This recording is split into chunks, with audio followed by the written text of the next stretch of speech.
बिस्मिल्लाहिर्रहमानिर्रहीम। अस्सलाम वालेकुम रहमतुल्लाह। शहबाज शरीफ ने जो इस मुल्क का हाल किया है, शहबाज शरीफ ने जिस तरीके से आवाम को और मुल्क को तबाह बर्बाद कर दिया है, अब उसके बाद कुदरत का इंतकाम, कुदरत का देखें। जब भी इंसान को हुक्मरान बनाया जाता है, आखिरकार वो दो चीज़ों के सामने जवाबदेह होता है। एक तो वो आवाम के सामने जवाबदेह होता है, दूसरा अल्लाह ताला के सामने जवाबदेह होता है।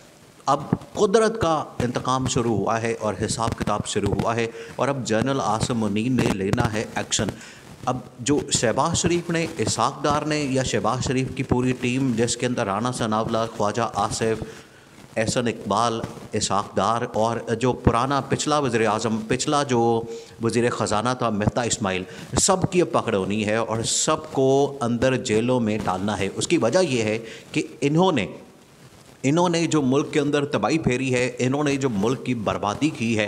देखें अब क्या हो रहा है। अब आप ये देखें कि बैकग्राउंड के अंदर बहुत सारी चीज़ें हो रही हैं।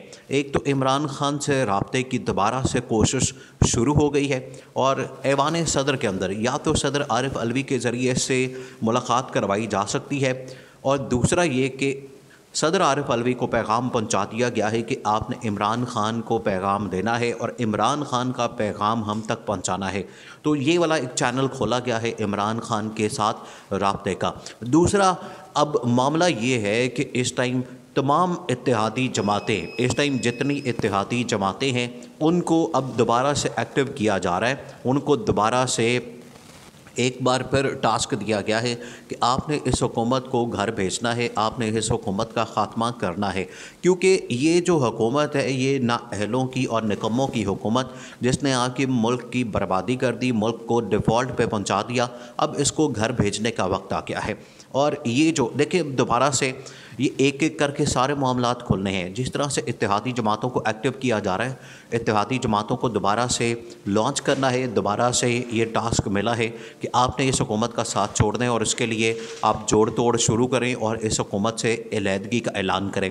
अब ये सारे नून लीग वाले भाग दौड़ कर रहे हैं और कोशिश कर रहे हैं कि हम MQM को मना लें, हम आसिफ जरदारी को मना लें, लेकिन अब इसमें कामयाबी नहीं होने वाली। दूसरा ये कि शहबाज शरीफ के केसेस दोबारा खुलने लगे हैं। ये बड़ी हसास इन्फॉर्मेशन है, बड़ी अंदर की इन्फॉर्मेशन है, और ये जो इन्फॉर्मेशन पहुंची है, ये अगले 101 या 2 दिन के अंदर पूरे मुल्क में तूफ़ान आ जाना है। क्योंकि अब ये फ़ैसला हो गया है, ये डिसाइड हो गया है कि शहबाज शरीफ के, क्योंकि इन्होंने क्या किया, शहबाज शरीफ के दोबारा केसेस खुलने वाले हैं।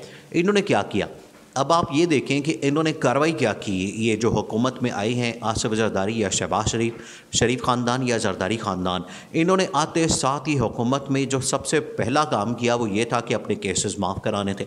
और जनरल आसिम मुनीर को इस बात का अंदाज़ा हो गया, इनको जो मुसल्लत किया गया था, ये चोरों और डाकुओं को, ये मुसल्लत करने के बाद इन्होंने क्या किया कि अपने केसेस माफ़ करने के लिए, अपने केसेस ख़त्म करने के लिए, अपने सारे मामलात ठीक करने के लिए इन्होंने पूरी मैनेजमेंट शुरू कर दी। देखिए ये मरीम नवाज़ वैसे ही बहुत इस मामले में कहती रही कि शहबाज शरीफ तमाम चीज़ों को मैनेज कर रहा है, शहबाज शरीफ के नॉलेज में है। शहबाज शरीफ GHQ के अंदर जाके मुलाकातें करता था, कभी किसी गाड़ी की डिग्गी में बैठ के, कभी किसी के साथ भेस बदल के, इस तरह से ये जाके मुलाकातें करता रहा रात के अंधेरे में शहबाज शरीफ। और आज उसका नतीजा ये निकला मुलाकातों का कि शहबाज शरीफ को वज़ीर आज़म बना दिया गया। तो आते साथ ही इन्होंने जो काम किया वो सबसे पहले, जिस दिन शहबाज शरीफ के ऊपर फ़र्द जुर्म लगनी थी, उस दिन शहबाज शरीफ ने वज़ारत उस्मा का हलफ ले लिया और शहबाज शरीफ उससे बच गया। लेकिन अब दोबारा केसेस खुलने वाले हैं। अब जिस तरीके से नवाज़ शरीफ का मामला सामने आया, जिस तरीके से इमरान खान का, देखें ये माजी के जो मामलात होते हैं ये आखिरकार खुल के सामने आते हैं, ये तमाम चीज़ें सामने आ जाती हैं। जिस तरीके से साकिब निसार के मतलब आजकल कैंपेन चलाई जा रही है, जनरल बाजवा से मतलब, इमरान खान की मुलाकातों के मतलब, और जहांगीर तरीन की नाअहली, और ये तमाम असल जो मकसद है, असल मकसद ये है कि नवाज़ शरीफ की जो नाअहली है वो इस मकसद के लिए की गई कि बैलेंसिंग, यहाँ पर ये तासुर देने की कोशिश की जा रही है। यहाँ पर ये पूरा एक कैंपेन चलाई जा रही है कि नवाज़ शरीफ बड़ा मासूम आदमी है, नवाज़ शरीफ तो बड़ा मासूम और बड़ा पारसा आदमी है और बड़ा ईमानदार आदमी है, और उसने कभी کبھی ملک کے اندر کرپشن کی نہیں، اس نے ملک کے اندر کبھی لوٹ مار کی نہیں، اس نے کبھی منی لانڈرنگ کی نہیں، شریف خاندان پورا اس کام میں ملوث کبھی رہا ہی نہیں۔ یہ پوری کیمپین چلائی جا رہی ہے اس بات کے اوپر جو ثاقب نثار کے خلاف کیمپین ہے، لیکن یہ اب زیادہ دیر چلنے والی نہیں۔ جس طریقے سے نواز شریف پکڑا گیا، نواز شریف رنگے ہاتھوں پاناما کے اندر پکڑا گیا، اسی طرح سے شہباز شریف بھی پکڑا گیا تھا۔ اور شہباز شریف دیکھیں، شہباز شریف کا جو اسکینڈل تھا ٹی ٹی والا، یا اس کے بیٹے حمزہ یا سلیمان شہباز کا، وہ سارا کا سارا کس نے ایکسپوز کیا تھا؟ وہ کیا تھا ارشد شریف نے۔ ارشد شریف نے اپنی جان پر کھیل کے یہ اسکینڈل بے نقاب کیا اور اس اسکینڈل کے تمام کرداروں کو بے نقاب کیا، لیکن اس کی سزا کیا ملی ارشد شریف کو؟ کہ ارشد شریف کو جان سے مار دیا گیا، ارشد شریف کو قتل کر دیا گیا۔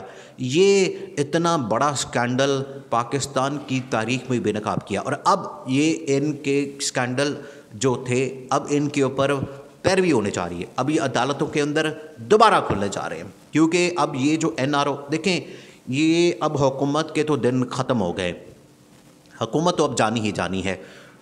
یہ اب اصل میں گارنٹی لینے کی کوشش کر رہے ہیں جو شریف خاندان ہے اور زرداری خاندان ہے کہ ہم چلے جاتے ہیں، ہم جانے کو تیار ہیں، ہم نے جو ملک کا بیڑا گھر کرنا تھا وہ کر دیا، ہم نے ملک کے اندر جو تباہی پھیرنی تھی وہ پھیر دی، ہم نے جو بربادی پھیرنی تھی وہ پھیر دی۔ اب کیا ہے؟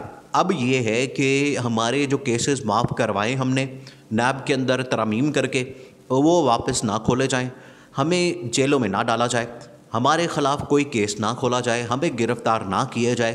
لیکن اب یہ ڈیل نہیں ملنے والی، اب یہ NRO نہیں ملنے والا، اب یہ NRO زیادہ دیر نہیں چلنے والا، کیونکہ اس کے اندر سارے ہی کرپٹ جتنے لوگ ہیں وہ لپیٹ میں آنے والے۔ انہوں نے جس طریقے سے پاکستان کا برا حال کیا، ان کا بھی یہی حال ہونے والا۔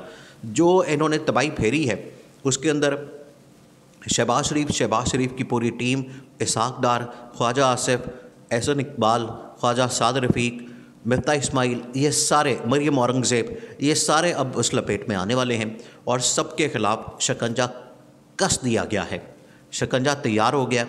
اب ان کو رگڑا ملنے والا ہے، اب ان کو یہ جو اب صورتحال ہے جو اس ٹائم ملک کی انہوں نے کی ہے، اس کا انہوں نے خمیازہ بھگتنا ہے، کیونکہ اس ملک کو اس صورتحال میں پہنچانے کے لیے، یہاں اس اسٹیج پہ لانے کے لیے انہوں نے ہی کام کیا، اور انہوں نے ہی، ان کی ناکامی اور نااہلی کی سزا آج پوری قوم کو مل رہی ہے، اور اب ان کی سزا کا وقت آ گیا، ان کی سزا کا، اور یہ سزا ان کو ملنی ہے، اور ان کے کیسز کھلنے ہیں، جس کے بعد انہوں نے جیلوں میں جانا ہے۔ اور یہ جو کوشش کر رہے ہیں NRO لینے کی کہ ہمارے جانے کے بعد کیسز ہمارے اوپر نہ کھولے جائے، یہ اب ڈیل قطعاً نہیں ہونے والی۔